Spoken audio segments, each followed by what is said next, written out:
कविता ने एमएलसी के ओहदे और बीआरएस से इस्तीफा देने का किया ऐलान। तेलंगाना के साबिक चीफ मिनिस्टर के चंद्रशेखर राव की दुख्तर कविता ने पार्टी से मुअत्तल करने के दूसरे दिन कानून साज काउंसिल की रुकनीयत और पार्टी से इन्होंने आज प्रेस कॉन्फ्रेंस से खिताब करते हुए इस बात का ऐलान किया। इस मौके पर खिताब करते हुए कविता ने इल्ज़ाम लगाया कि इनके खिलाफ झूठा प्रोपेगेंडा फैलाया जा रहा है कि पार्टी के खिलाफ बोल रही हैं।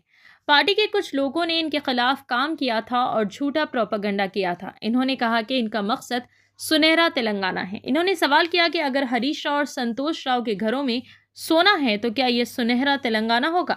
इन्होंने इल्ज़ाम लगाया कि इन्होंने बीआरएस के वर्किंग सदर केटीआर से पार्टी में इनके खिलाफ झूठे प्रोपेगेंडे की शिकायत की, लेकिन इन्होंने इसे नज़रअंदाज कर दिया। इन्होंने तनकीद की कि हरीश राव ने खुद ही पार्टी में परेशानी पैदा की। इसी तरह की मज़ीद खबरों से जुड़े रहने के लिए हमारे चैनल क्राइम कंट्रोल न्यूज़ को फेसबुक, इंस्टाग्राम और यूट्यूब पर फॉलो करें और शेयर करना ना भूलें। Bureau report, crime control news. Party నుంచి వచ్చిన ఎమ్మెల్సీకి స్పీకర్ ఫార్మాట్లో చైర్మన్ గారికి నేను పంపుతా ఉన్నాను రాజీనామా పత్రాన్ని.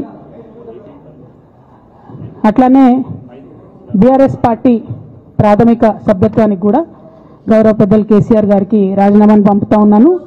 దీన్ని మన రావుల చంద్రశేఖర్ రెడ్డి గారికి తెలంగాణ భవన్కి వారికి నేను పంపుతా ఉన్నాను.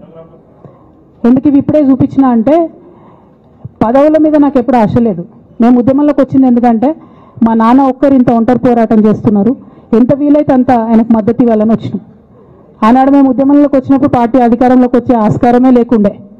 తెలంగాణ వస్తుందో రాదో అనే అనుమానాలు అంతటా ఉండే. తీసుకొని ఈ పత్రికా సమావేశానికి వచ్చినందుకు నిన్న మధ్యాహ్నం తర్వాత భారత రాష్ట్ర సమితి నుంచి ఒక ప్రకటన మీ అందరి ద్వారా నేను మీడియాలో చూడడం జరిగింది.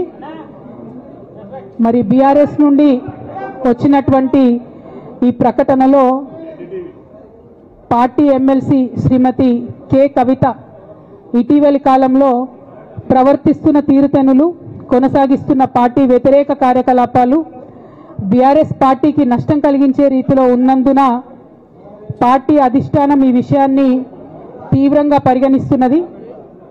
పార్టీ అధ్యక్షులు శ్రీ కె చంద్రశేఖరరావు గారు శ్రీమతి కె కవితను తక్షణం పార్టీ నుండి సస్పెండ్ చేస్తూ నిర్ణయం తీసుకున్నారని చెప్పి మరి నాకు ఒక ప్రకటన నిన్న టీవీల ద్వారా అందుకోవడం జరిగింది. మరి నేను పార్టీ నుండి వచ్చినటువంటి లేఖలో ప్రత్యేకంగా 2 అంశాల మీద మాట్లాడదలుచుకున్నాను. నేను అక్రమ కేసులు పెట్టి నా మీద తిహార్ జైల్లో 5.5 నెలల పాటు ఉండి బయటకు వచ్చిన తర్వాత నవంబర్ 23వ తారీఖు 2024 నుండి నేను ప్రజాక్షేత్రంలోకి వచ్చి అనేక కార్యక్రమాలు చేయడం జరిగింది.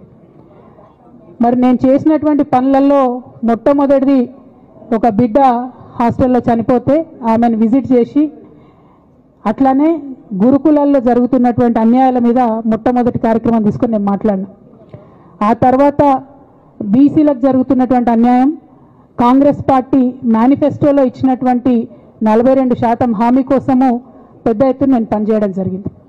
అట్లానే మహిళలకు 2500 ఇవ్వాలని చెప్పి పోస్ట్ కార్డు ఉద్యమాన్ని నేను చేపట్టడం జరిగింది. పెద్దవాళ్లకు పెన్షన్లు పెంచాలని నేను ఉద్యమాలు చేయడం జరిగింది. తెలంగాణ తల్లి స్వరూపాన్ని మారిస్తే అట్లెట్లా మారుస్తారని రౌండ్ టేబుల్ సమావేశం పెట్టినాం. బనకచర్లు అక్కడ కడుతున్నారంటే దాని మీద రౌండ్ టేబుల్ సమావేశం పెట్టినాం.